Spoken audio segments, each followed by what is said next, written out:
नमस्कार साथियों, मैं निवेदिता पांडे आप सभी का निवेदिता पांडे स्टडी चैनल में स्वागत करती हूँ। आज मैं बाल मनोविज्ञान के कुछ महत्वपूर्ण सिद्धांतों को लेकर के आप लोग के सामने प्रस्तुत हुई हूँ।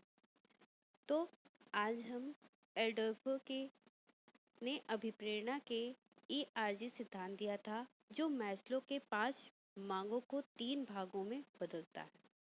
हम आपसे पिछली कक्षा में अब्राहम मैस्लो के सिद्धांत के बारे में चर्चा कर चुके हैं, जिसमें उन्होंने 5 मांगों को दिखाया था।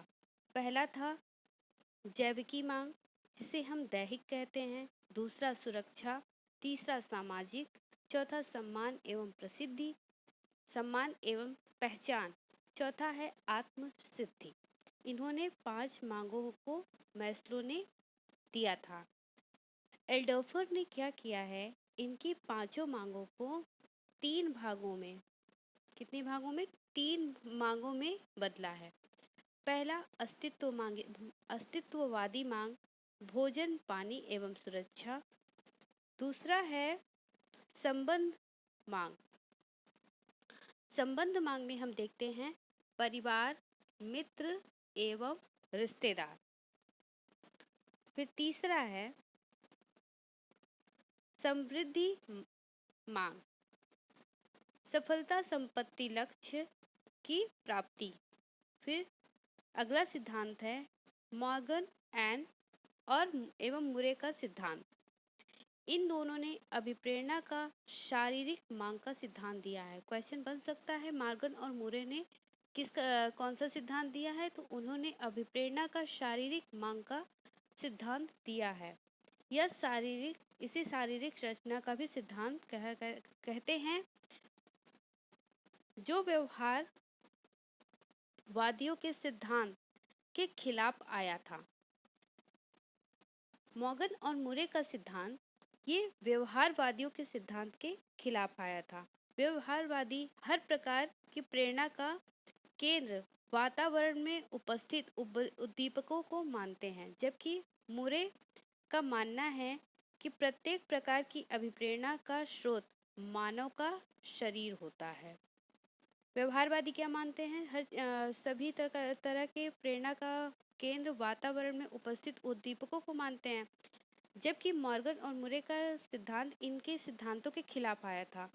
तो इन्होंने इसका स्रोत मानवों के शरीर को माना है, क्योंकि मॉर्गन और मुरे का कहना है क्योंकि प्रेरक भोजन नहीं है, बल्कि मानव शरीर में उत्पन्न भूख है, जिसकी वजह से प्राणी भोजन को खोजता है। अगला है, अब इसे विक्टर ब्रूम ने क्या कहा है। विक्टर ब्रूम ने प्रत्याशा का सिद्धांत दिया है, जिसके प्रमुख तत्व है, पहला है कर्षण, दूसरा है यांत्रिकता, तीसरा है प्रत्याशा। पहला है, क्या मैं अतिरिक्त कार्य कर सकता हूँ। कर्षण, जिसमें व्यक्ति यह सोचता है क्या मैं ऐसा कार्य कर सकता हूँ।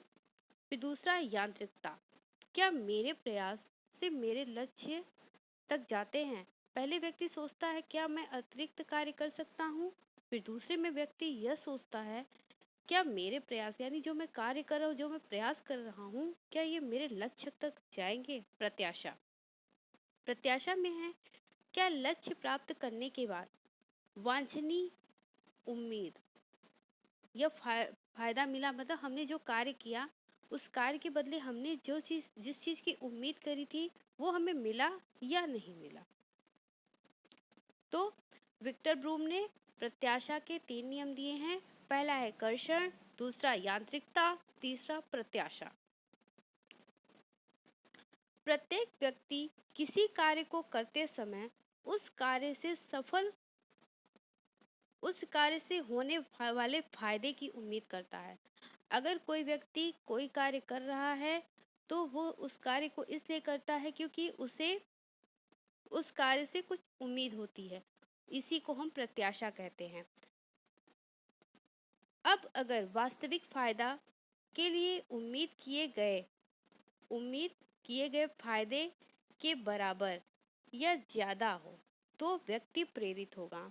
प्रत्याशा का तीसरा नियम क्या है, जिसमें ये कहा गया है कि हमने जितना वांछित उम्मीद किया उतना हमें मिला है कि नहीं मिला। यदि व्यक्ति को जितना उसने उम्मीद किया उतना या उससे ज़्यादा मिला है तो व्यक्ति क्या होगा, प्रेरित होगा।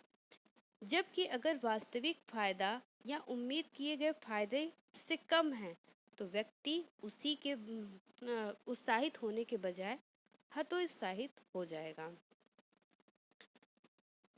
ब्रूम के अनुसार अभिप्रेरणा बराबर कर्षण गुणे यांत्रिकता गुणे प्रत्याशा।